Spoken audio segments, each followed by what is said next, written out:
Okay.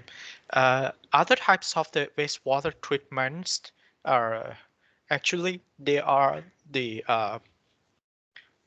applications, modifications of the activated slash processed. One of the most widely used uh, in our country, I mean, other than the activated slash process like this, in many places they also use this system. This system is called the oxidation dish. Oxidation dish, in fact, this system also consists of two unit operations. One is the aerator, aeration tank like this, and there must be another unit used for the sedimentation process.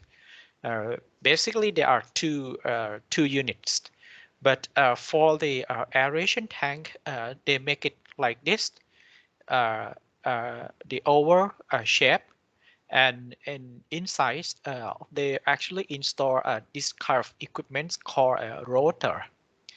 This rotor used to drive the water, so that inside this tank the water is normally moving like this, uh, uh, in a circle, and this rotor, they not only drive the water, they also provide the oxygen, act as the aerator, but the aeration efficiency may not be high as compared to the uh, uh, nozzles, diffusers, uh, but anyway, that is good enough because as the water moving around, the water itself can also expose to the air.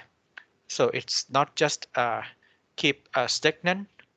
So as it moving like this, so it will help to increase the treatment efficiencies, and also the depth. It's not uh, uh, uh, deep. It's just only 4 to 12 feet, so that the entire volumes of the chamber will be under the aerobic conditions. So if the height is high, uh, there is the possibility that some elements of water will not be exposed to the oxygens. In that case, an aerobic conditions would take place. See, this is the oval shape. So there will not be any dead end position, so that all the water can be completely mixed.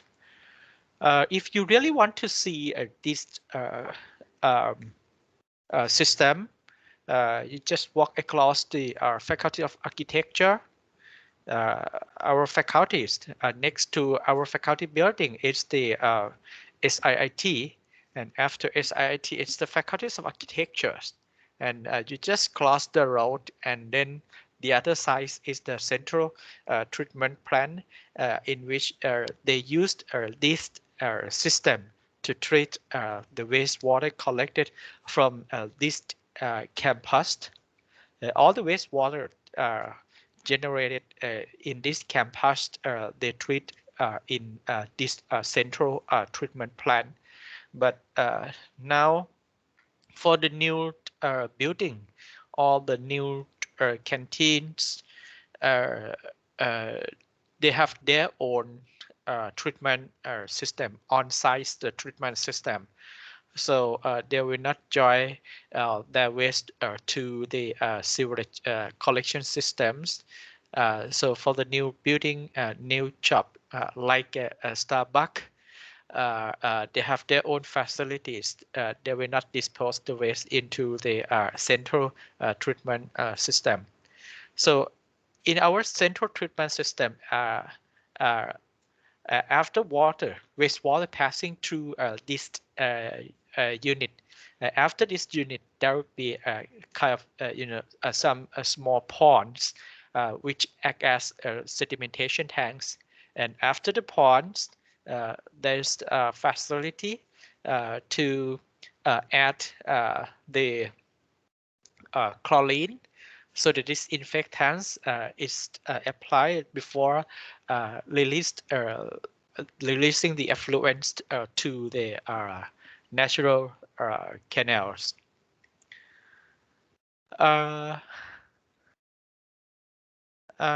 One or more rollers locate across the channel to provide the oxygen. So you can find out this kind of explanation. Basically, this oxidation dish is uh, modifications of the activated sludge process. Another system is called the sequencing batch reactor, SBR. In short, we call it SBR, sequencing batch reactor. This system is very popular in the larger city, like in Bangkok. They also used this system to treat the wastewater. They are the activated sludge, but they operated like a batch reactor. Like they operated like a batch reactor. That is why this system is called the sequencing batch reactor. What is the batch reactor? Batch reactor is an ideal reactor uh, in which we dumped everything into the reactor and let the reaction proceed. At the end of the reaction times, we just collect the products. So for the sequencing batch reactor, how does it work? Uh, uh, as I mentioned, why do you know why this system is very popular in large city? The reason is this system does not require a separate sedimentation tank. One single tank can actually act as both aeration tanks and the sedimentation tank because they don't operate it continuously. So it just the chamber uh, here is the aeration tank. First, the wastewater will be pumped into this tank containing the microorganisms. You see, the brown color indicates the suspended growth of the uh, cultures, all the bacteria. So at the beginnings, wastewater is pumped into this reactor. So it only happens in a single reactors. There is no need for any extra tank. Uh, this step is called filling. Okay, wastewater is to be filled in this container. So after it reach the maximum level, then the air blower will start working. Okay, here the air is supplying into this reactor. Okay, and after some times, normally about 4 hours, 3 to 4 hours, the air blower will stop. So at this time, no air supply, so that there is no mixing. Just keep a water stable. So now this tank will act like the sedimentation tank or the uh, uh, biomass will settle will start settling, and after it reach the minimum value, then the clear liquid or the treated water is discharged. Okay, uh, some certain amount of sludge will be wastage, and uh, and at the end, uh, it becomes like this. So excess sludge is disposed. Some effluents we have to decant it, and then we come back to the new cycles again, new route again. Okay, and do it like this. One reactors in one day, we can do 3 to 4 cycle. 3 cycle a day is very common. One cycle could actually take like it will take like 8 hours. 8 hours, like, so 3 cycle, it's 24 hours. So during these 8 cycle, uh, 25% of the 8 hours, 3 cycle, 8 hours. So 25% of 8 hours, I don't know, it may be 2 hours. Is the time for filling up the wastewater, and then around 4 hours, the next 4 hours, probably it is the aeration times or the reaction times, and the remaining um, 3 hours is the times for settling and removing of the treated water and also the wastage, the slush.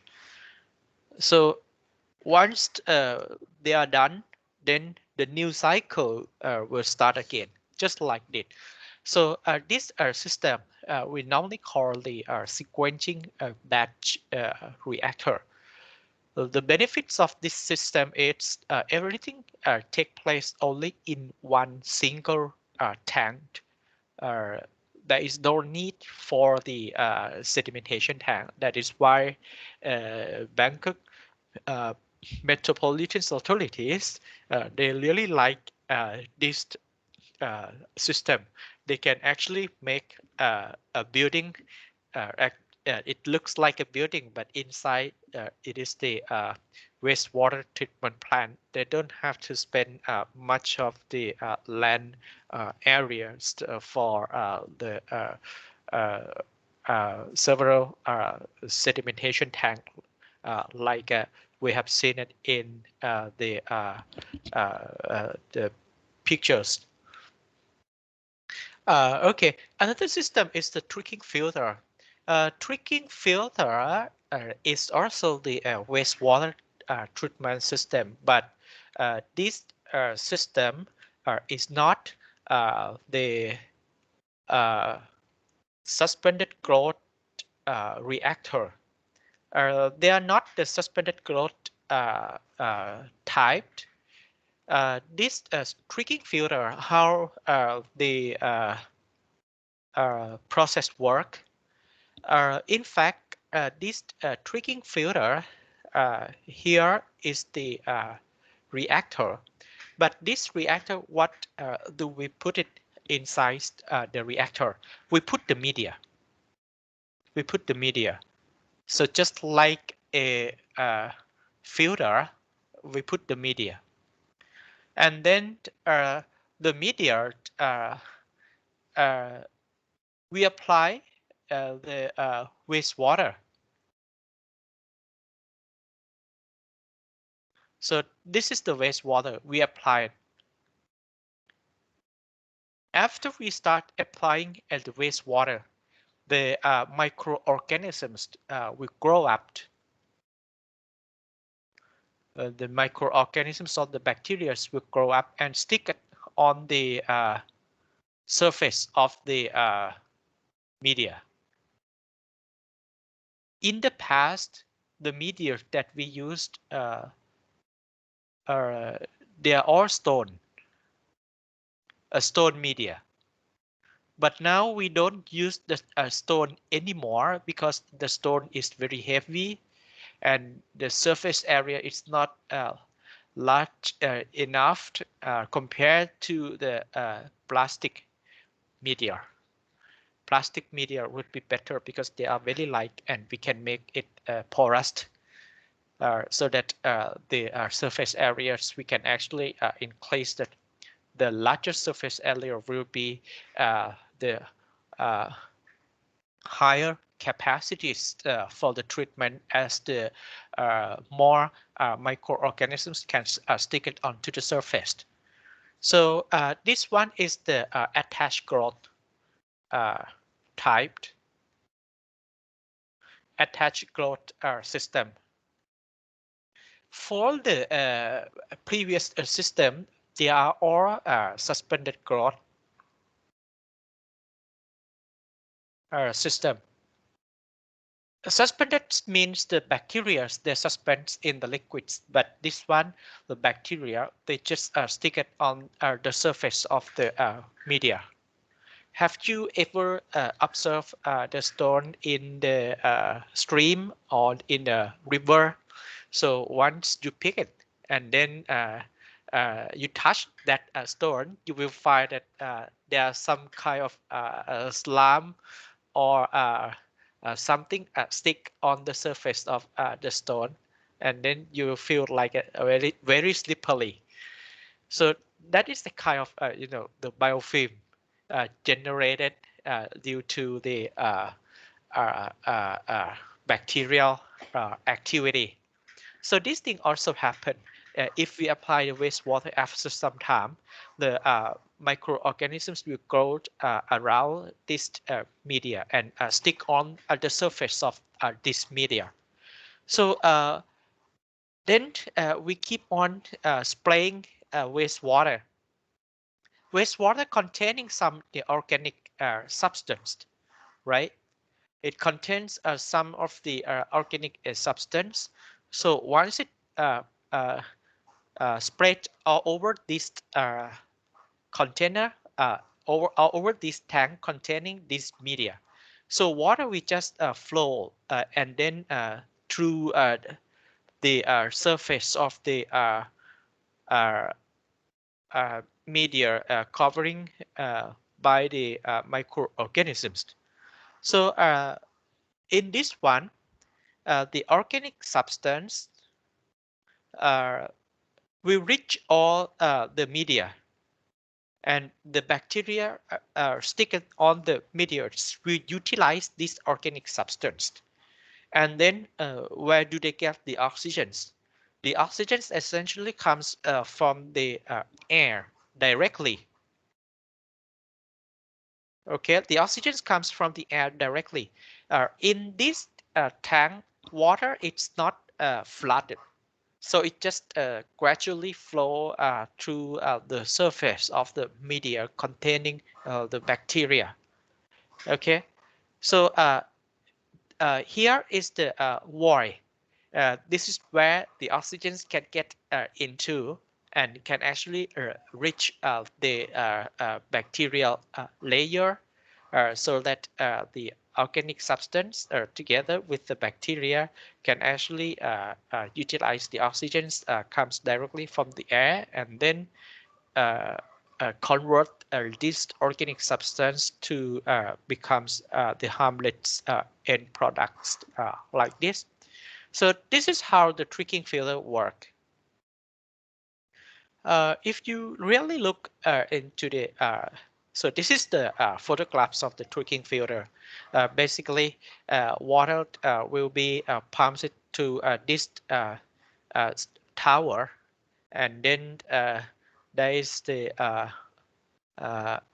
uh, we normally call a a distributor arms. Okay, the distributor arms. So this one is the distributor arms. So wastewater is spraying at the tops of the tanks containing several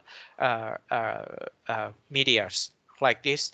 So water will just flow to the void, and wastewater the organic substance in wastewater will be degraded by the bacteria, and oxygen is coming directly from the air. And at the end, at the bottoms of the chamber, there are a facilities, collections, wastewater collections facility. This system is actually the reactor. We can say that all the three reactions occurs in this reactor. And asking for the sedimentation tank, do we still really need the sedimentation tanks? Of course, this system, we still need the sedimentation tank. Why do we need this sedimentation tank? The sedimentation tank is still required because uh, just think about the biofilms. Okay, just think about the biofilms. This is the media.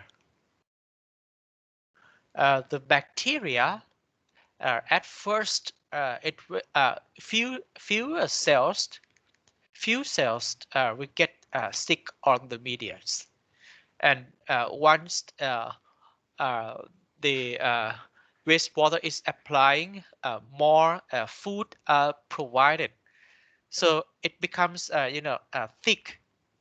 The thickness of the films it's increasing like this, and once it reach some distance, so here it is better to sketch like this. Okay, this is the media. So the thickness of the films will increase. This is the films, bacterial films.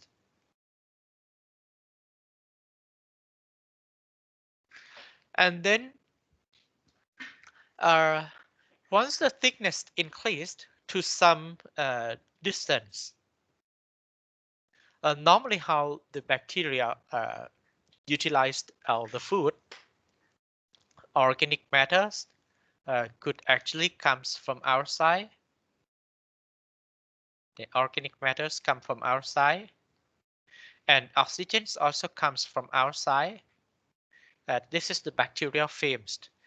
Talking about the concentrations of the organic matters and the oxygens at the edge of the films, the concentration reached the highest.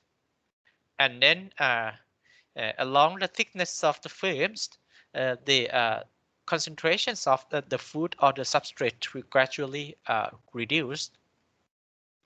So if it is like this, still it is okay, because at least the inner layers of the films still get the food and still get the oxygens. But if the thickness of the films increased, if the thickness of the films increased like this, still the oxygens and the organic substance still diffuse into the films, but it may not reach the inner layers of the films. So what will happen to the bacteria who stayed in the inner layers of the films? They do not expose to the food and the oxygens. So lack of food and oxygen, of course, at the end, they will die. And once they die, they will lost the capacities of the attachment capacities. So now they cannot catch on the surface if they die. So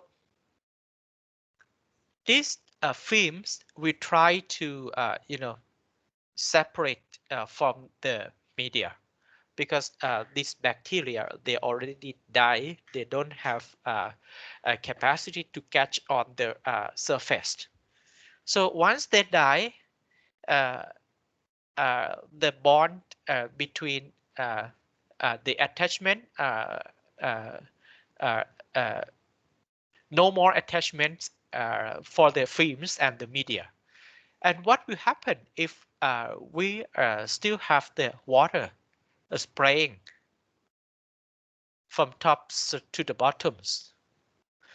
This water movement may actually sometimes create the shear between the films and the media. And finally, at the end, all these uh, films uh, will be sloshing out. We call a sloshing. Sloshing. So this can be removed due to this process, a sloshing process. Lug. I'm not sure. Sloshing. I'm not sure about the spelling. Okay, so finally, this film will be uh, separated from the media. Okay, that is why at the end of this tank, uh, there are still a lot of sludges uh, films accumulated. So we still need the sedimentation tanks to separate the clear water and the biomass, the sloshing biomass. And this sloshing biomass we have to dispose it. So this is how the attached growth or the tricking filter works.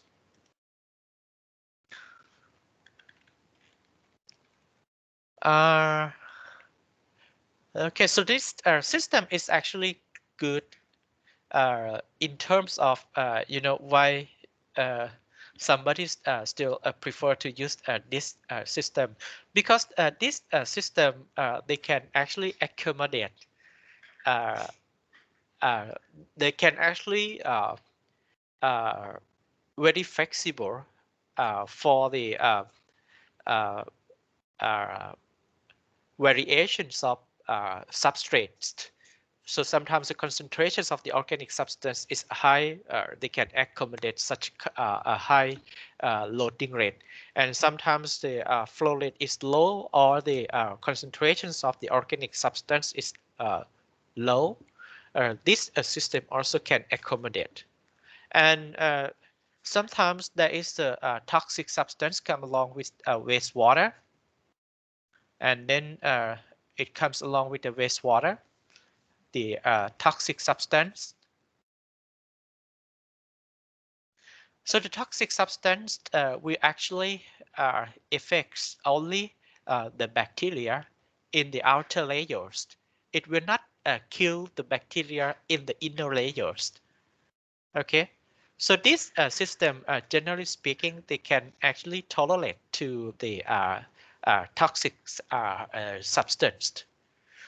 But now many engineers they don't like to use this system because there are many moving equipments they have to take care, and this system really depends on the reliabilities of the electric supply. If the electricity is cut, uh, uh, the operator has to spray the wastewater uh, on the surface of this tank. Otherwise, if it gets dry, all the films will separated from the media, and this will finally affect the efficiencies of the system, and we have to let them grow up again. So the slotching of these films will take place. But anyway, this is the normal process. Once it's removed, so the films can actually grows up again. So it becomes like a cycle. Okay. So we lost these films, but the new one will grow up again. So bacteria will stick on the surface, and then the thickness is increasing like this. And once it thick enough, and finally the food cannot reach the inner layer, so all the films will be washed out or they are slotching out. So this is how this system work. And then the other one, uh, the other process is called the rotating biological contractor. In short, we call it RBC. RBC. Okay.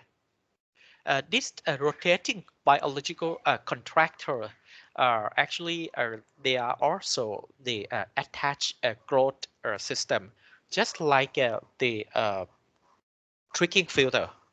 But how do they work? Just look at the photographs. This is like a disc. 40% of this disc is inundated. So here is the chamber. So inside there is a wastewater. So wastewater get into the RBC, and then around 40% of the this is under the water. So this is the water levels, wastewater levels. Actually, it's the wastewater. Uh, So 40% of the disk is in the wastewater. Uh, the films is like a the disk is like a modules, very lots of surface areas, like many disks attached to each other. So these actually act as a media, just like a stone, but they make it like this forms like the disc, and then you have many discs and then attached to each other. And here, uh, this is the shaft connected all the discs, attach all the discs together. And this shaft is, moving, rotating, always rotating gradually. Okay. Uh, so the food coming along with the wastewater. The bacteria grow everywhere in which size this disc. So microorganisms is growing on the disc. The more space provide, the more a disc provide, the larger microorganisms you can maintain in these systems. Uh, Again, how this system can actually complete the degradation reactions. So here is the space for the bacteria growing up. And how do they obtain the oxygens? So microorganisms can actually obtain the oxygens when the disk moving up and exposed to the air. So when it move up, uh, they can get the oxygens. When they move down, they can get the organic substance. So this is how this system work. I'm not sure whether I have seen this system at the Bangkok bus terminal. They used this system to treat the wastewater, but I'm not sure whether now they are still using or not, or they upgraded to the other system. But these systems, in fact, it is very flexible. So for the uh, so if our wastewater contains a high BOD, We can use all the shaft we have to use. But if our wastewater doesn't contain a high organic uh, substance or the higher BOD, we can remove one shaft, or we can only operate it 2 or 3 shafts. So it depends on the strength of wastewater. So this one is very flexible, but the drawbacks of using this system is after uses for a long time, uh, mostly the shaft will be damaged. And once it gets cracked or having some problems or cannot rotate, we have to ask for the heavy crane to take this out. That is why in terms of the operations and maintenance for a long time, the people, they don't like to use this system. So they have to uh, uh, pay a lot of the maintenance cost. So if they want to change this one is very heavy. So the plants that I used to see, they changed this one. They said that the chaff together with the disc weight 40 tons, 40 tons. So they have to ask the cranes to remove it. So this is the kind of the attached growth system, which is once widely used in several countries. Okay, another system, another process is the anaerobic treatment process. Anaerobic treatment process is the process where we don't use oxygens as the uh, we don't use the oxygens as the electron acceptor.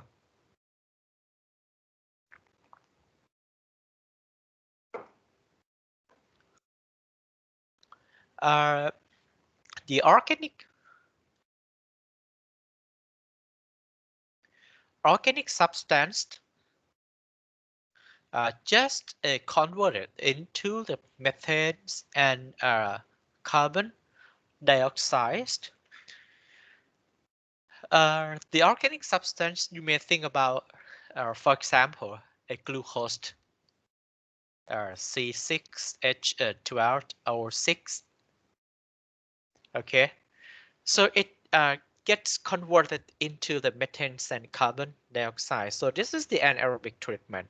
But this reaction does not occur straightforward, uh, or the conversions will happen just uh, uh, uh, one time, one reactions like this. This is a kind of a summary of the reactions, but in fact, the organic substance before it gets converted to methanes, it has to be break down, especially for large molecules organic matter. They have to be broken down by several reactions. First, they have to react with water. The organic substance reacted with water. Uh, all the large molecules, all the biopolymers will be broken down. So this reactions is called the hydrolysis. Hydrolysis is the reactions where the water uh, is used as the reactants. They actually react with the organic matters and then become small uh, organic molecules from complex carbohydrates, proteins, or fats can actually be broken down into becomes a small sugar for a carbohydrate and becomes an amino acids or a small fatty acids. So after this, all these small molecules will be fermented to become the volatile fatty acids. Fatty acids, it's something like this one, CH3COOH, the one with the carboxyl group. This is called the acetic acids. Acetic acids and some other small acid molecules. These acids can be easily volatile. There are 5 or 6 fatty acids which has the small molecules like this, which can be volatile. So these acids we normally call VFA, or a volatile fatty acids. Conversions of this to becomes a volatile fatty acid, we call these reactions as the fermentations. Once we get the volatile fatty acids, and of course some already converted into the acetic acids. So from volatile acids, they have to get converted or break down again to forms the acid, acetic acids and hydrogen gas or carbon dioxide. Only acetic acid and hydrogen gas can be used as a substrates to by the methanogens. Uh, so by methanogens, so that these acetic acids and the hydrogens can be converted into the methane. So we don't get methane directly, but it comes from a series of reactions. The last reactions where the methane is formed, these reactions we call the methanogenesis. Methanogenesis, the substrate could be only acetic acids and the hydrogen gas. Volatile acids cannot be directly converted to methane. Small molecules, organic molecules, cannot be directly converted into methane. The methanogens, which is the names of a groups of the microorganisms, obligate anaerobe microorganisms.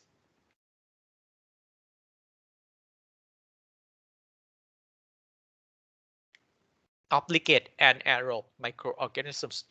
It means that these kind of microorganisms, they cannot, uh, they will not survive if there is the oxygen. They will only survive when there is no oxygen. Okay, no oxygen only, these methanogens will survive and can utilize this, consumes this to then convert this into the methane. Okay, so it's not simple to get the methane gas. The thing is, uh, breakdown of these organic matters, it has to become a volatile fatty acids first. From volatile fatty acids, so it may have to be converted to the acetic acids and hydrogen gas before becoming the methane gas. Conversions of the organic matters into a volatile fatty acids and acetic acids. This reaction must be uh, conducted by another groups of the bacteria. Mostly they are heterotroph.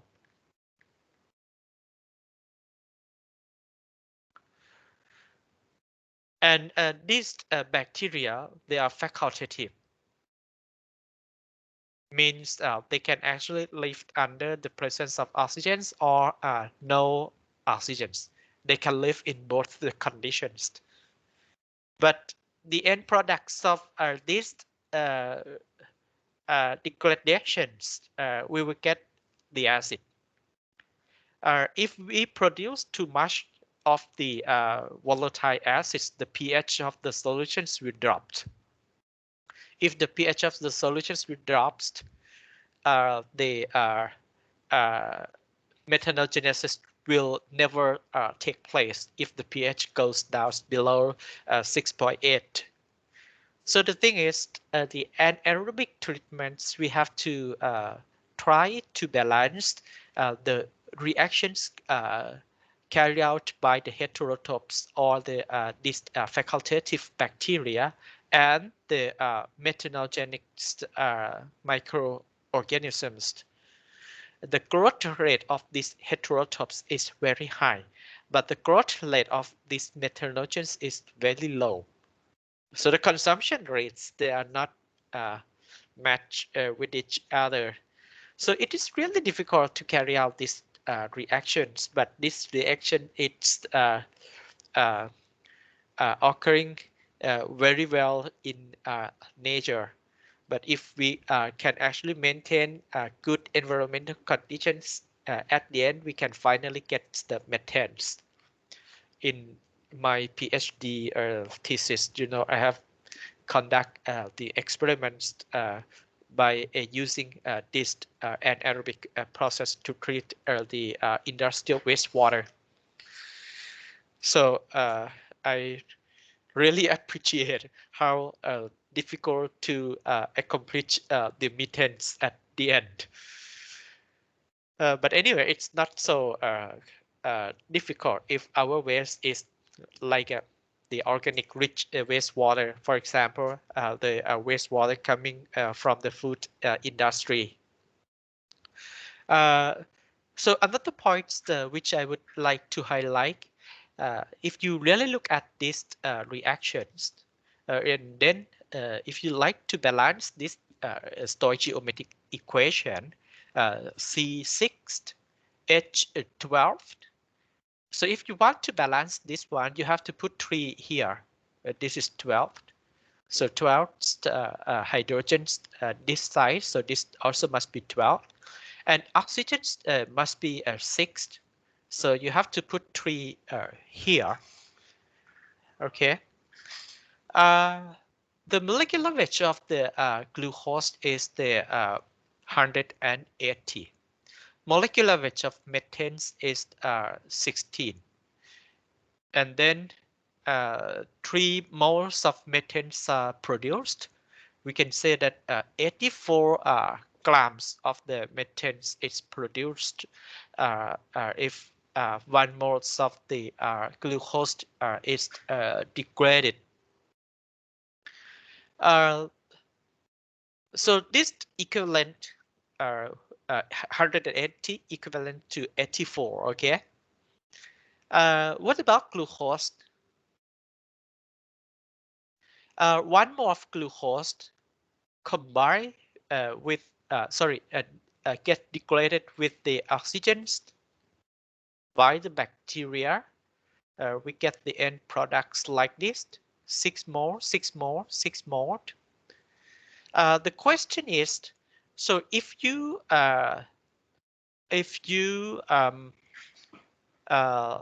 apply the waste into the reactor with the organic loading rate 1 kilograms COD per day, how much methane you would get?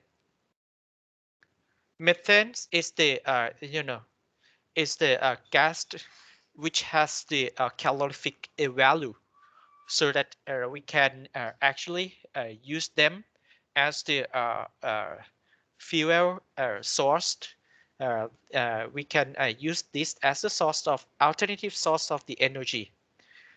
So the question is, if we have the waste 1 kilogram COD per day, how many grams or how many kilograms or how many cubic meters of methane will produced if we used this system?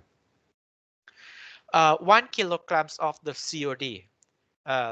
This one is 180. This one is 192. What is 92? This one is 32. And this one is 6. 6 into 32, it's 192. 1 kilograms of the COD COD is the oxygen's equivalent. 1 kilograms of the COD equivalent to how many? 1 kilograms of the COD per day. Equivalent to how many kilograms of the glucose? So it's also equivalent to 180 divided by 192 kilograms of the glucose.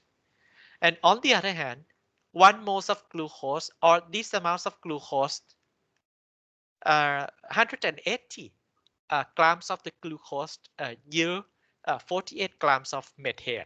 And if we have like 180 divided by 192 kilograms, so how many grams or kilograms of methane generated? So can you find out? So we will get 180 divided by 192 multiplied by 48 divided by 180. So how many kilograms of the methane generated? How many kilograms of methane generated? 48 divided by 192. So 0.25 kilograms of methane, right? Generated. So just come to the original questions. 1 kilograms of the COD. How many kilograms of the methane is generated? So we get the methane this 0.25 kilograms. And then how many cubic meters of the methane we get? How many cubic meters or how many liters of methane we will get from this? How many cubic meters of methane equivalent to how many cubic meters of methane? 0.25 kilograms, right? So how did you obtain the methane in terms of cubic meters?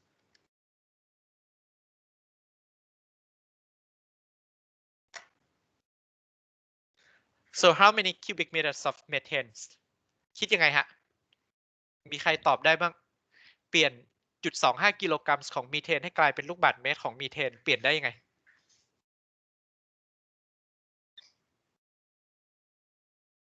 มีใครตอบได้บ้าง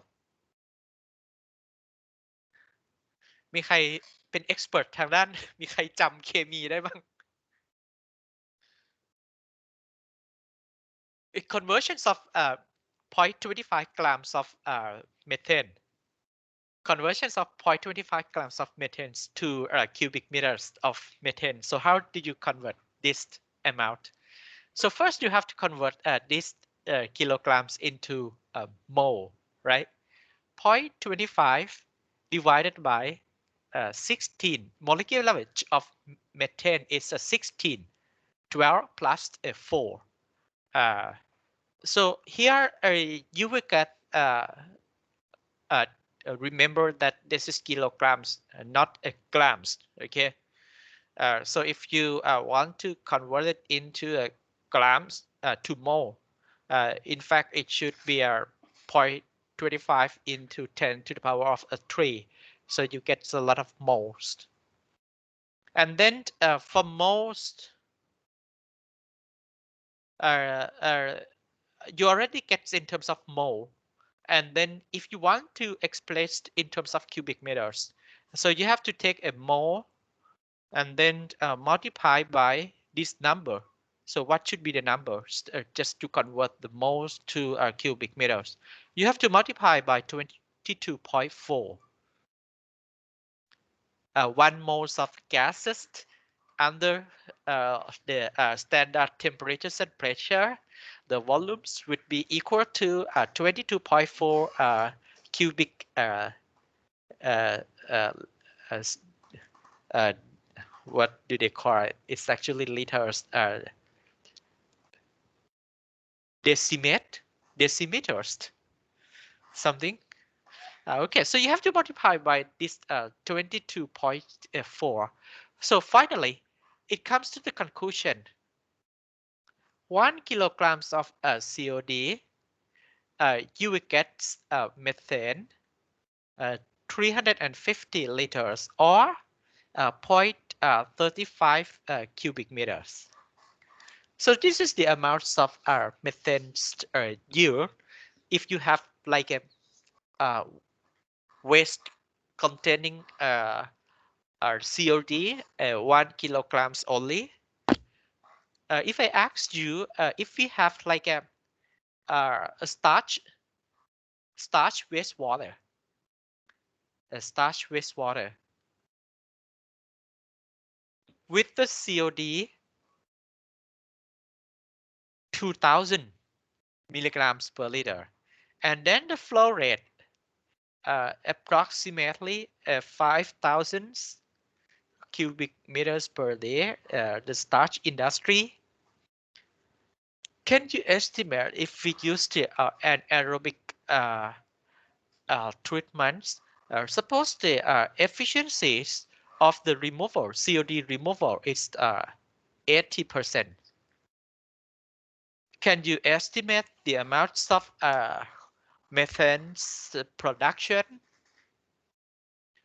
You have to think about like a 80%, 5,000 influence, effluents, 80% is removed, only 20% remained. So 80% is removed means, sorry, uh, 2000 milligram per liters, 80% of the COD is removed. It means that in terms of the concentrations, 80% of the COD is removed, means 1600 milligrams per liters of COD is removed. So you multiply it by the flow rates, you will get the kilogram COD per day. And according to this kilogram per day, so if you multiply it by the 0.35, you will get the amounts of methane productions like that. This is how we determines the amounts of methane generations, and on the other hand, the gas which are formed from the uh, anaerobic degradation. So I try to snip the new one. Uh, the gas which are formed, they are not only the methane.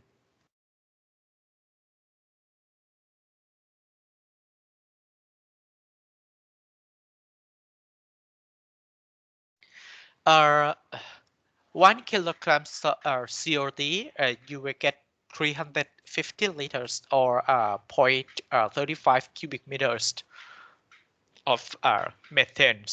But the combinations of these two, it's called a biogas. It's called a biogas. So this biogas consists of the methane and carbon dioxide.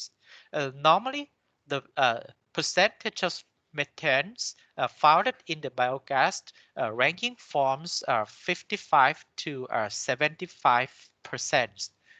It means that the remaining is the carbon dioxide. But in fact, uh, the percentage of methane normally in the biogas found around 60%. 60% is common.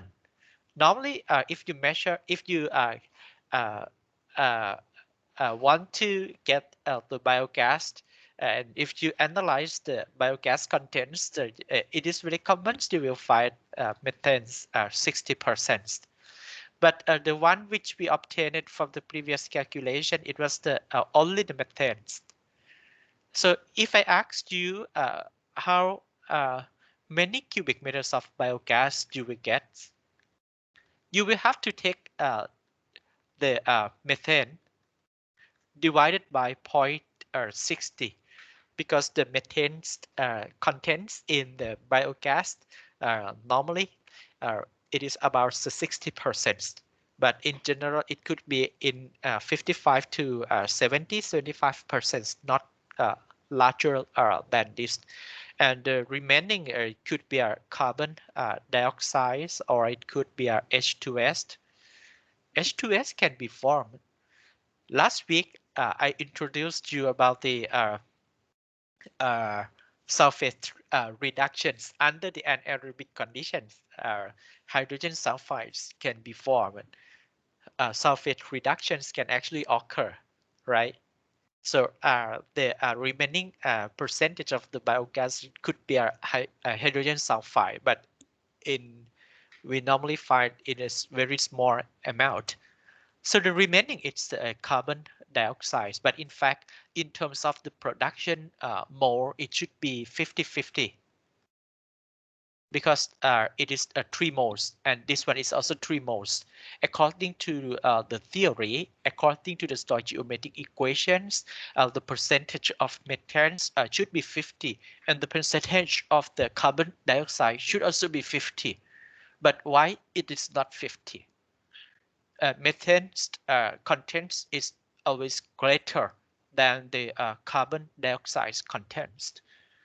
That is because the carbon dioxide, in terms of the solubility, it is very good, so that uh, some carbon dioxide produced from this degradation will actually dissolve it in the water.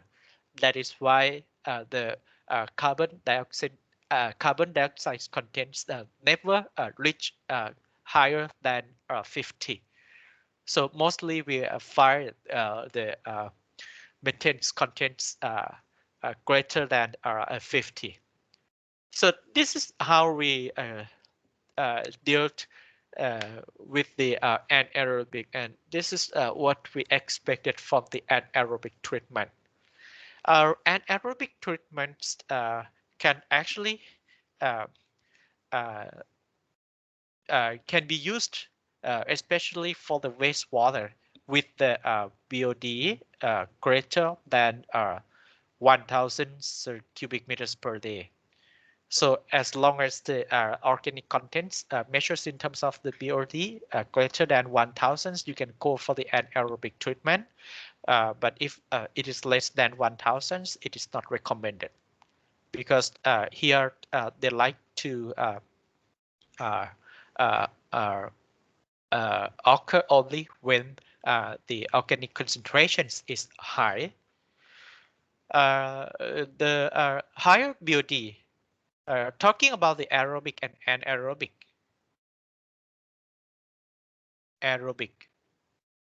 and anaerobic,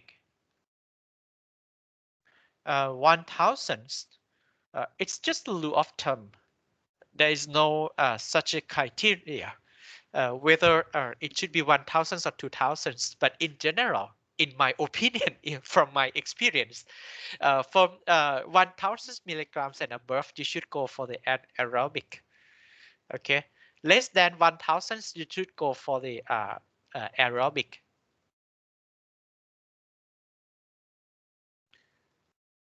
In between 1,000 to 2,000, you can choose either this one or this one. But why the lower organic contents, or the lower BOD, you should go for aerobic. Greater than 1,000, you should not go for the aerobic. Remember that the aerobic, you have to provide the oxygen. So if you have like a BOD 2,000 milligram per liter, so how much oxygen is required? So a lot of oxygen is required. In that case, you have to provide lots of oxygens. You need a very powerful air blower, which is very energy consumption. That is why people are, or the engineers, they don't like to use the aerobic process to treat wastewater with a high concentrations of the organic matters measures in terms of the BOD. So this is a rule of thumb. And if you use the anaerobic process, if you select the anaerobic process, one of the major drawbacks of the anaerobic process is that they don't produce clear and clean water. Mostly the effluents coming from the anaerobic reactor, it's like a dark color containing some uh, suspended solids. Therefore, after anaerobic, mostly we have to follow by the aerobic again. So aerobic and anaerobic is not the two process you have to choose. So it depends on the wastewater characteristic. So it doesn't become a choice. Okay, so you like an aerobic because you want to get the uh, methane. So we go for the anaerobic. But your wastewater is just the domestic wastewater. So domestic wastewater, actually, it is not suitable to use the anaerobic process because the organic contents is very small. You are recommended to use the aerobic only. Okay, so it is not becomes a choice in between an aerobic or anaerobic. Uh, uh, it depends on the organic contents in the wastewater itself. Okay, so this is about the anaerobic treatment. And the last system is called the actually it is called the waste stabilization ponds. Actually, it is the last system I would recommend it to you uh, in these lectures. And in fact, there are many other systems, but we have no time to talk about it. This system is the natural system. Normally, we call this system as the waste stabilization pond. Sometimes the people call a lagoon treatment. What is the lagoon treatments? Lagoon treatments is a kind of we provide the earthen basin, so the reservoir that are engineered. What does it mean? That are engineered. It means that we have to decide the size, the ratio, width and length ratio should be appropriate, and the depth should not be too deep. Okay, because if you make it the deep ponds, you will not get the waste stabilization ponds, but you will get the anaerobic pond because the oxygen from the surface cannot be diffused and reach the bottoms of the ponds. Uh, that is why it is not just we dig the ponds and then we get the basins and finally we use to treat the wastewater. So this pond or this basin must be engineered, designed, and constructed to treat the wastewater. So if you walk across the Pahonyotin road, just in front of our campus, you will see a large pond if you crossed the road by using the bridge and then you walk to the left side, walk to the Talat Thai, and you will find uh, there are two or three large ponds. That pond is used to treat the wastewater from the Asian Institute of Technologies of the AIT. It was used to treat the wastewater, but now they have the new treatment plant just besides the Kasikorn bank. But previously, they used this system to treat the wastewater. Okay, it just basically the ponds, and then uh, the ponds, there are different types of the ponds of the lagoons, aerobic lagoons, facultative lagoons, partially mixed, aerated, and the last one is the anaerobic lagoon. Okay, aerobic by the name, it's the pond is fully uh, uh, containing the oxygens. So if it contains the oxygens in the entire volumes of the ponds, we call the aerobic. But if it's partially contains the dissolved oxygens, it means that we can actually find the dissolved oxygens in the top layer, but bottom layers there is no oxygen. So that kind of ponds becomes the facultative ponds, just like this. This is the what really happens in the facultative ponds. Near the surface, oxygens from the atmosphere can actually diffuse into this water. But at the bottoms of the ponds, there are a lot of sediments or suspended solids accumulated at the bottoms of the ponds. So here, oxygens never reach the bottom, so that the bottom's layer, if there is a degradation, so there will be the anaerobic degradations. Methane is produced. The hydrogen sulfides is also generated due to the sulfate oxidations. And what about ammonia? Ammonia. Talking about the ammonia, so I just don't understand how these PowerPoint presentations work. Uh, uh, Previously, I was using this file, but when I click this slideshow, these windows pop-ups ไม่เข้าใจ Okay. uh, these ponds, what will happen to the ammonia? The organic nitrogens can actually break down into the ammonia or NH3. Uh, as there is no oxygen, only organic breakdown to the ammonia take place, but ammonia will never get oxidized to becomes the nitrates. The ammonia will get oxidized to become nitrates only when the oxygen is present. So under anaerobic conditions, you will never find the NO3. Under the anaerobic conditions or in the anaerobic reactor, you will never get the nitrates because it's impossible. There is no oxygen. If the effluents contain some nitrates, it means that there must be some mistake.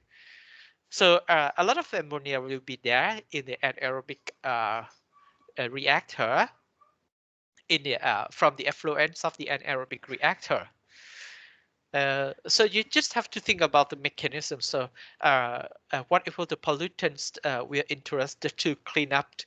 We have to start the biological characteristic. We have to start their chemical characteristic. So once we know it, we can choose the right process to clean up.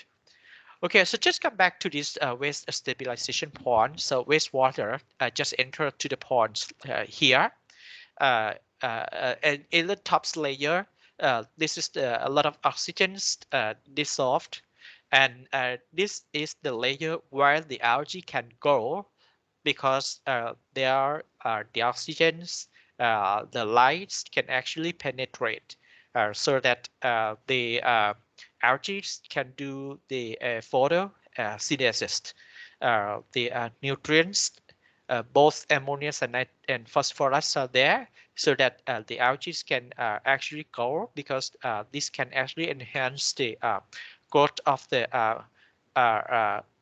phytoplankton, so this algae. And these algae, as they do the photosynthesis, they consume carbon dioxide. They consume the carbon dioxide. They need the carbon dioxide, and the products of the photosynthesis, we know that they are giving the oxygens, and these oxygens will be used by the bacteria. They are the heterotroph bacteria. It's the same bacteria who degrade the organic substance. So wastewater containing some organic substance will be degraded by the bacteria. And bacteria need oxygens, but bacteria produced a carbon dioxide. So both living organisms, bacteria and algae, they are dependent on each other. Uh, Algae need carbon dioxide from bacteria. Bacteria need oxygen from algae. So uh, finally, contaminants coming along with the wastewater can be utilized by these uh, microorganisms which stay dependent with each other. So this system normally take place in uh, in the lagoon called the facultative lagoon. Okay. On the other hand, we call this system as the waste stabilization ponds.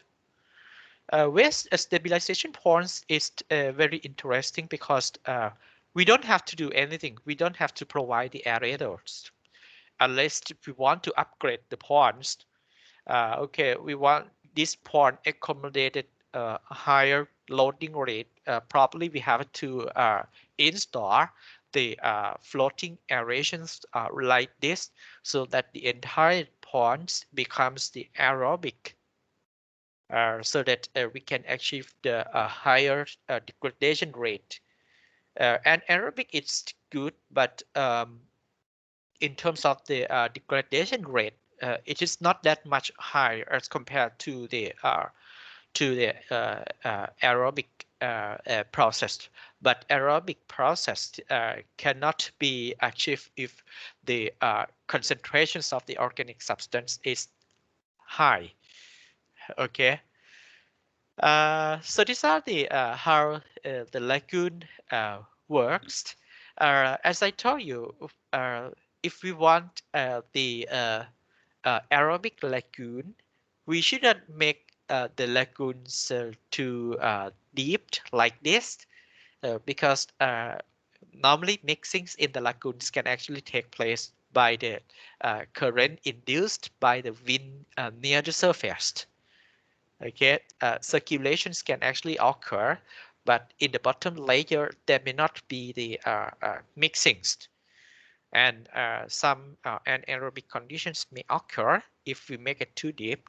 So if we want the aerobic point, we better make only 1.5 meters depth. 1.5 meters is enough for the aerobic lagoon. Okay. But if you want to make it an aerobic, you can make like a 5 meters depth. It doesn't matter. Okay. That is why this lagoon is not just dig the ponds, but it must be the engineered design. Okay, so these are all the waste water treatment systems. So we can actually complete this chapter with uh, the 84 slides today. Uh, so now I'm okay with the lectures because next week we only have one chapters left. So I'm confident that we can actually finish on time. Uh, I think now you already know many system. So now we come back to the lab again. We have uh, two labs like which we haven't discussed last week, last 2 weeks, and this week's labs. Last week, you were doing the coliforms bacteria.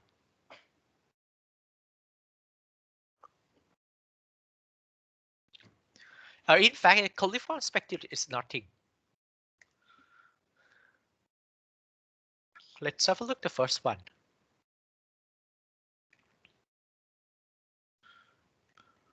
อันนี้ใครเนี่ย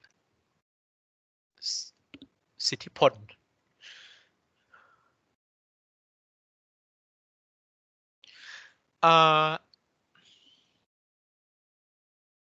iced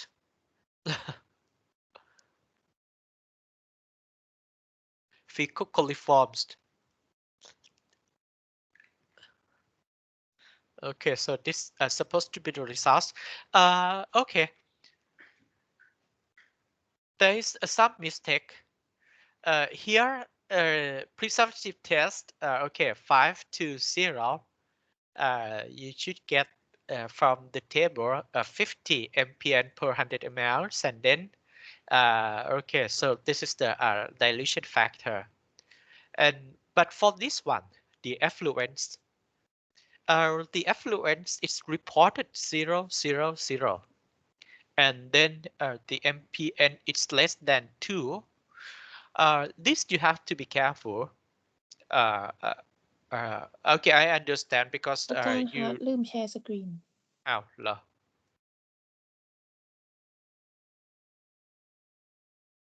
อันนี้เพิ่งลืมใช่ไหมไม่ได้ลืมมาตั้งแต่แรกแล้ว เพิ่งลืมครับเพิ่งลืม เพิ่งลืมนะokay. This one is okay, but for the effluence from the oxidation dish, see, oxidation dish. Now you know how the oxidation dish look like. It's the first system we discussed in this morning, this afternoon. Sorry. For the effluence from the oxidation dish, it's reported 0, 0, 0. And then the MPN is less than 2 if the results obtained from the confirmed test showed 0, 0, 0. This one, in fact, you don't have to multiply by the dilution factor. So if you are getting this one, what I would ask you to do, you have to verify the results. So the way to verify the results is you have to redo it again by take a more concentrated sample. Instead of 10 to the power of 5, you may have to take 10 to the power of 2 or 3 and repeat the analysis again. If it's still showing 0, 0, 0, then again make it more concentrated, or you can make like a dilution factor is 1 or no dilutions. So if it's no dilutions and then just to get a less than 2, then finally the answer would be less than 2. You should not take like a less than 2 multiplied by 10 to the power of 5. So it means that we have a lot, which is totally different than this one. Less than 2 means actually uh, no or not found. This one you should remove multiply by 10 to the power of 5. In this case, it is not possible to have greater than 2 if the result is 0, 0, 0.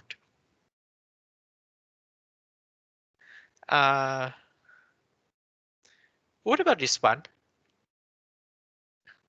23, it's you must look at the 5 0, 0s, not 5 1 0, because this one probably once we transfer into the brilliant green tube again to confirm the results, it doesn't show the gas inside.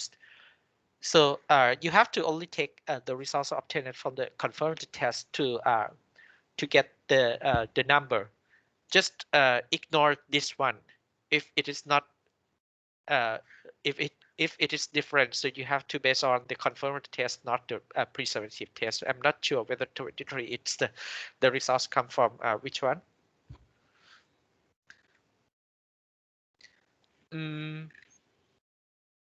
อ๋ออันนี้ไง5 0 0 500อ๋อ500 23โอเคนะฮะ lower mpn per 100 ml.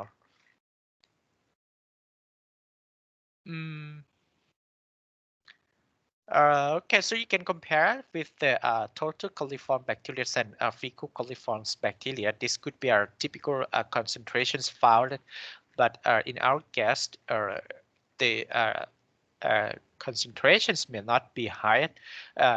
One more thing is fecal coliform should be less than total coliforms. I'm not sure any groups gets the fecal coliforms greater than the total coliforms or not. อันนี้ใครเนี่ย พานุพงศ์คนไหนพานุพงศ์ทำไมมี2 คนนะ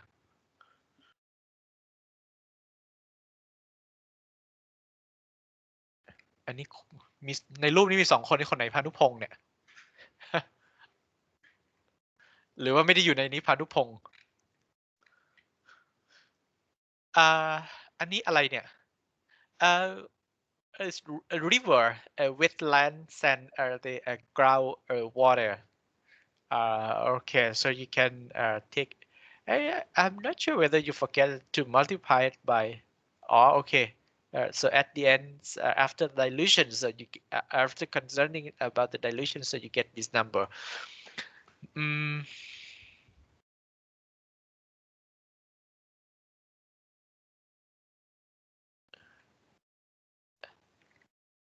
what is wetland? Wetland is another natural wastewater treatment system. It's another wastewater treatment system.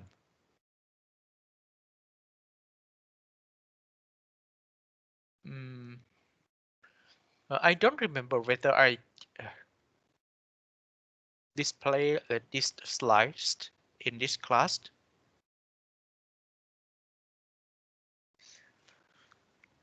ผมเคยอธิบายเรื่อง wetland ไปหรือยังอ่ะใครจำได้บ้าง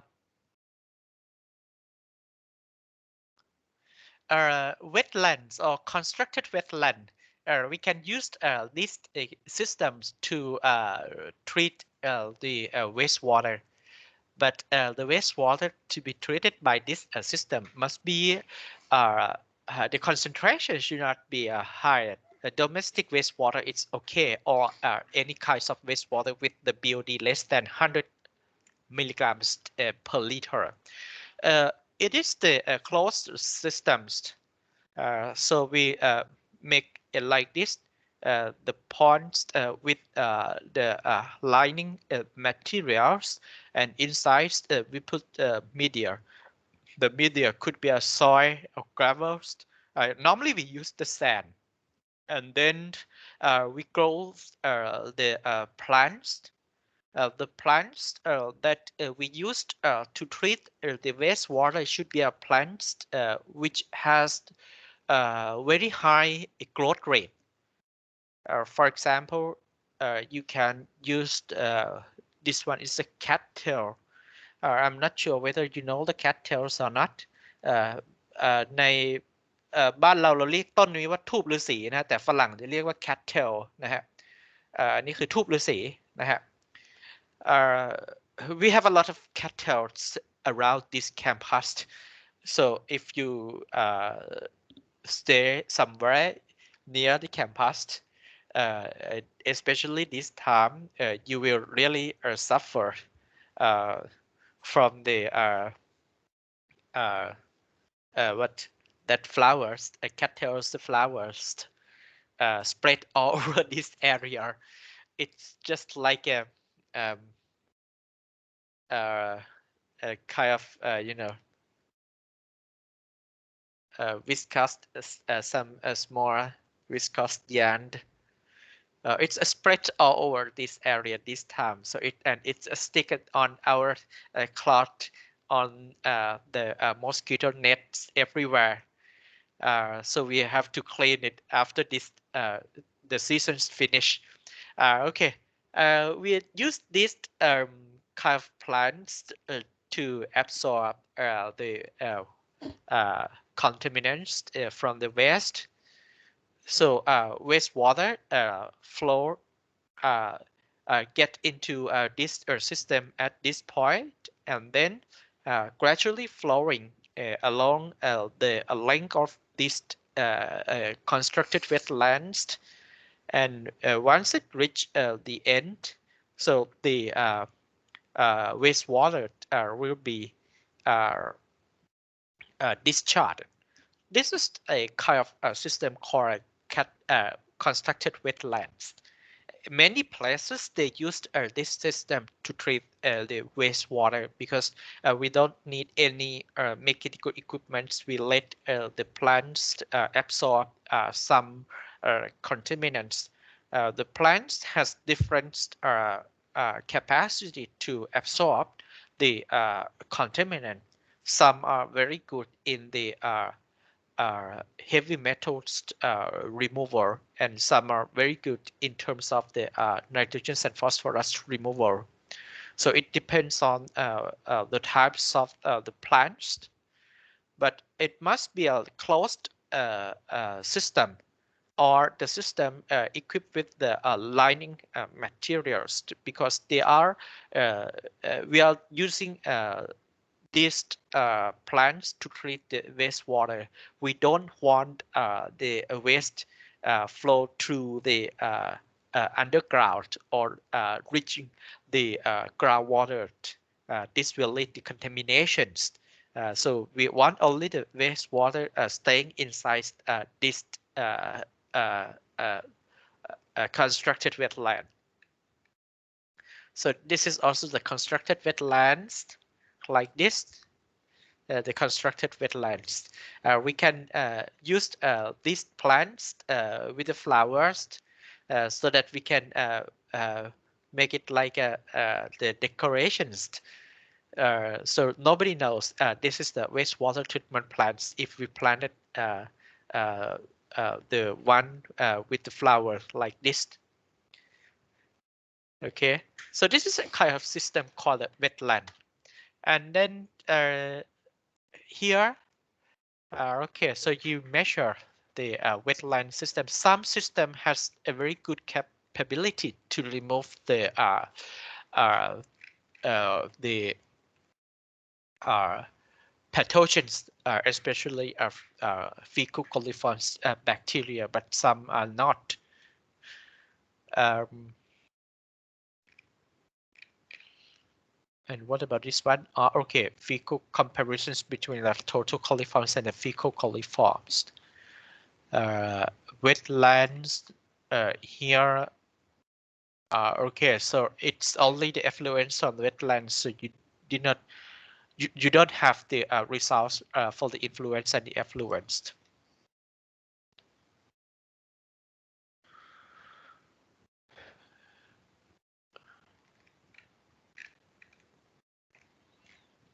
This one, nothing is interesting.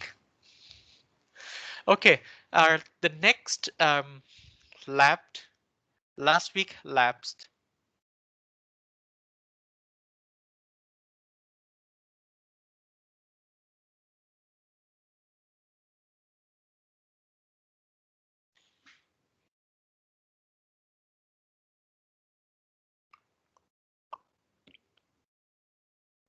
Last week labs, it's not complicated. Actually, you have to plot the curved um, absorbance versus the standard concentrations, so that this one is the calibration curve, and then you obtain the straight line uh, relationships like this.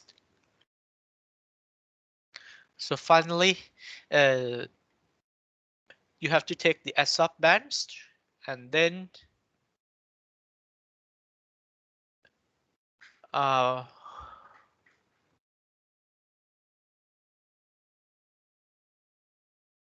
y อะไรคือ y อ่ะ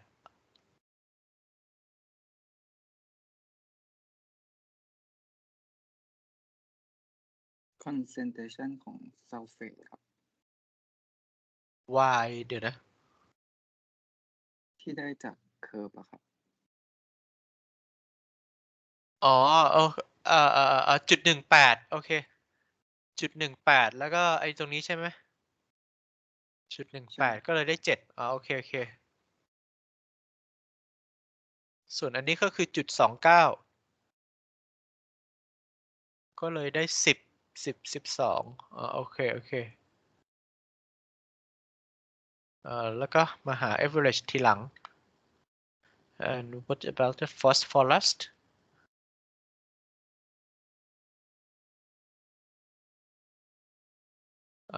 okay so what kind of wastewater you get influence the domestic wastewater is treated through the sequencing batch reactors. Okay, The sequencing batch reactor is the systems. I just explained it. It's basically the system consists of only one single unit.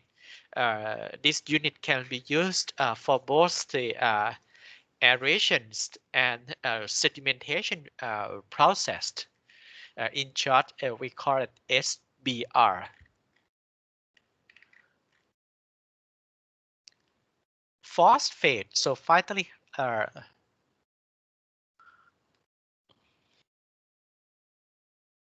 this system. Okay, this dilution factors. Sulfate removal is there, but phosphorus removal is also there. Did you discuss about the how the phosphorus removal can actually occur in this system, and also the sulfate removal? Because sulfate is converted into sulfide. Sulfate reduction will only occur under the anaerobic conditions, but why I could see some reductions here. Sequencing batch reactor is not an aerobic process, so the reduction are not supposed to take place in this reactor. ได้ไปดูไหมฮะว่าเป็นเพราะอะไรไอ้ที่มันลดลงเนี่ยมันลดลงเพราะอะไรฟอสฟอรัสลดลงเพราะอะไรแล้วก็ไอ้ตัวซัลเฟตเนี่ยมันลดลงเพราะอะไรได้ไปดูไหมฮะ หาแต่ของฟอสฟอรัสนะครับ ฟอสฟอรัสลดลงเพราะอะไร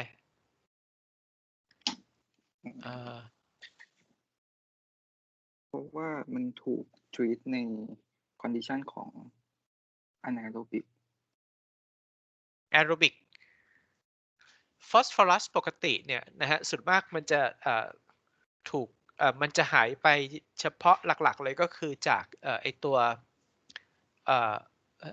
ไอ uptake อะ by ไอ microorganisms อย่างเดียวเลยถ้าเป็นระบบไบโอเนี่ยส่วนใหญ่แล้วมันจะไม่ค่อยจะลดเท่าไหร่คือลดนิดหน่อยฟอสฟอรัสเนี่ยเว้นแต่ว่ามันตกตะกอนกับพวกแคลเซียมนะฮะส่วนใหญ่แล้วถ้ามันจะหายก็คือมันตกตะกอนกับแคลเซียม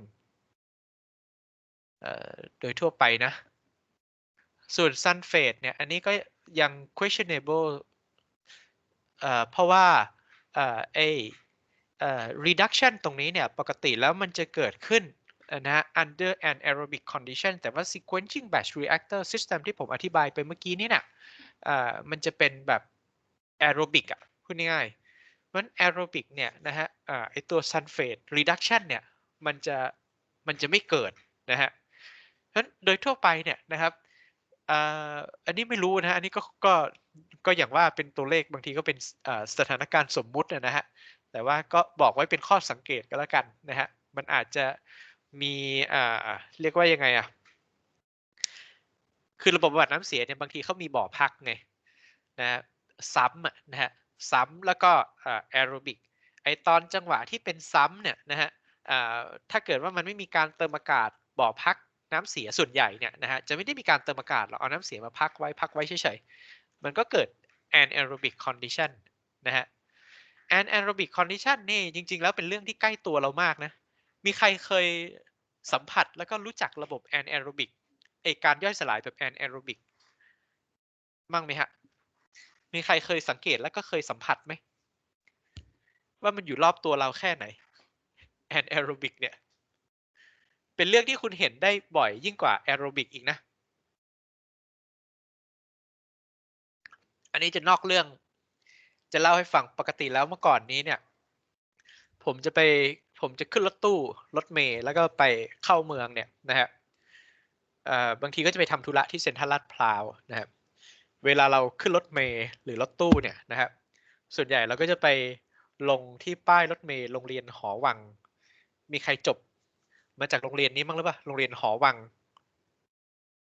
ถนนวิภาวดีนะฮะป้ายรถเมล์ตรงโรงเรียนหอวังตรงถนนวิภาวดีเนี่ยข้างหลังเนี่ยจะเป็นคลอง คลองเป็นสีดำแล้วก็มีกลิ่นไฮโดรเจนซัลไฟด์นะฮะแล้วถ้าเราสังเกตดูดีๆมันจะมีฟองก๊าซปุดขึ้นมาอยู่เรื่อยๆนะครับอันนี้คือไซส์ของแอนแอโรบิกที่มันเกิดในธรรมชาติไฮโดรเจนซัลไฟด์เนี่ยเป็นก๊าซไข่เน่าเรารับรู้ได้อยู่แล้วว่าเมื่อไหร่มีไฮโดรเจนซัลไฟด์เนี่ยนะเป็นแอนแอโรบิกเกิดขึ้นแน่นอนเป็นซัลเฟตรีดักชันเกิดขึ้นนะครับแล้วก็ฟองแก๊สที่ปุดขึ้นมาเนี่ยนะฮะก็คือก๊าซมีเทนนะฮะเป็นมีเทนที่เกิดขึ้นมานะครับซึ่งไอตัวมีเทนเนี่ยก็เป็นผลเนื่องมาจาก anaerobic degradation ที่อธิบายไปช่วงต้นเมื่อกี้นี้นะฮะอันนี้เป็นไซส์เลยล่ะนะครับแล้วทำไม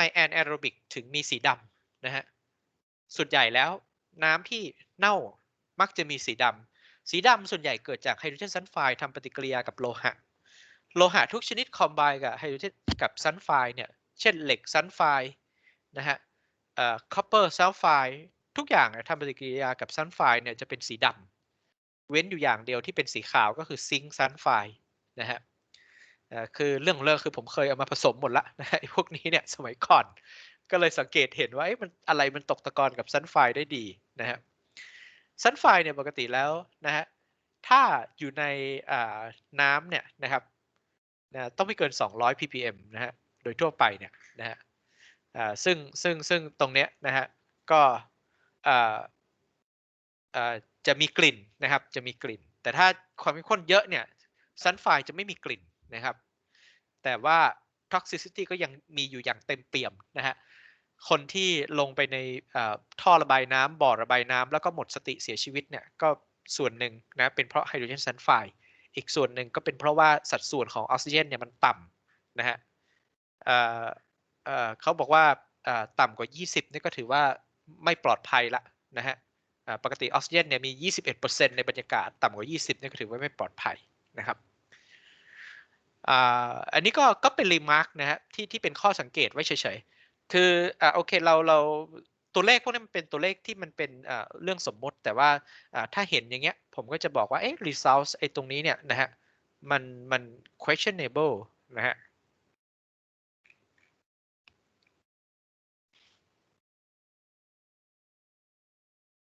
โอ้อันนี้ทำไมดูเรียบร้อยจังเลยนะฮะตัวรายงาน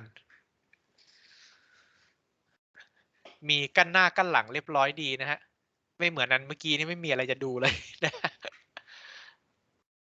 เอ่อ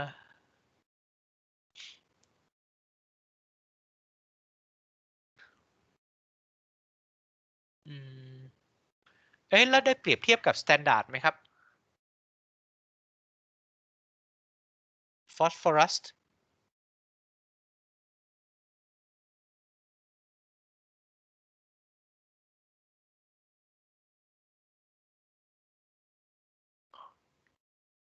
SPR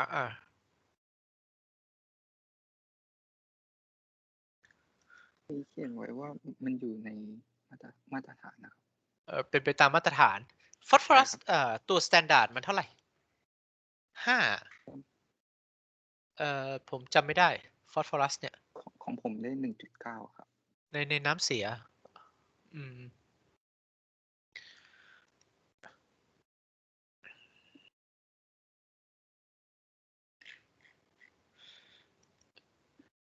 ดูกลุ่มสุดท้ายสิ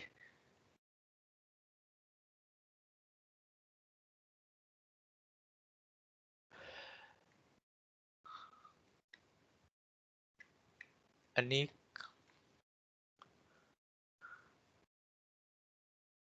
ที่ไหนเนี่ยภาพนี้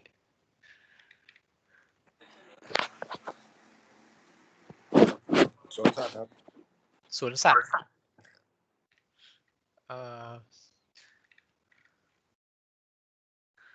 อันนี้ต้องระวังนัยสำคัญหน่อยนะเนี่ย significant figures เนี่ยนะฮะไปแยกออกให้หมดต้อง round up ให้หมดเลย round up ให้หมดครับผม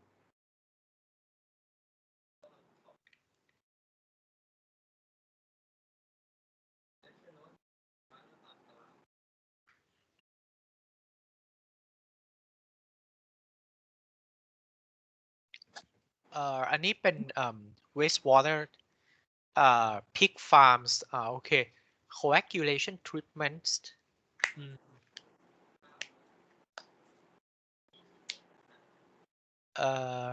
sulfates sulfate ถ้ามันมี reductions เนี่ยนะเอ๊ะทำไม lead มันได้ตั้ง 2,000 กว่า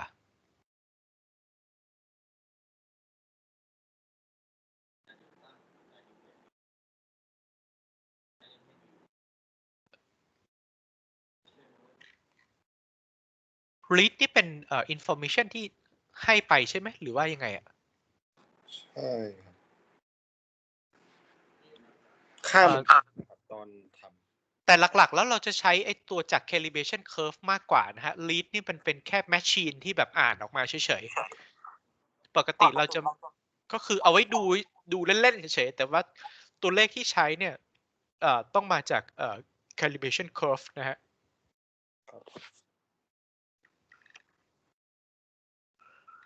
อันนี้มี phosphorus reductions ด้วยอืม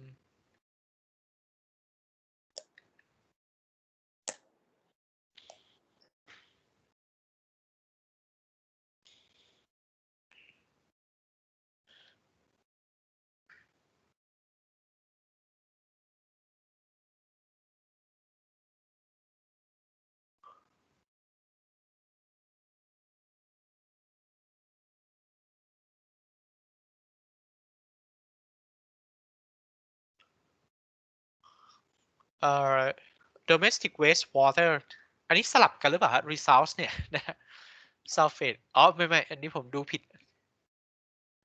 okay so there's the little reductions of the sulfates from the oxidation ditch systems and what about the phosphorus phosphorus อันนี้อะไร sulfate หรือว่า phosphorus sulfate phosphorusโอเค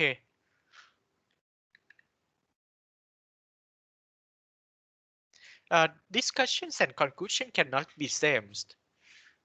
In fact, you have to split it into two separate sections, and discussion should come first, and conclusions is at the end. A conclusion should be with respect to the objectives, but the discussion you have to discuss only the results. น่าจะคล้ายๆกันกับกลุ่มอื่นโอเคครับมีใครอยากจะให้ดูรายงานเพิ่มเติมอีกมีไหมฮะมีใครอยากจะให้ดูรายงานของตัวเอง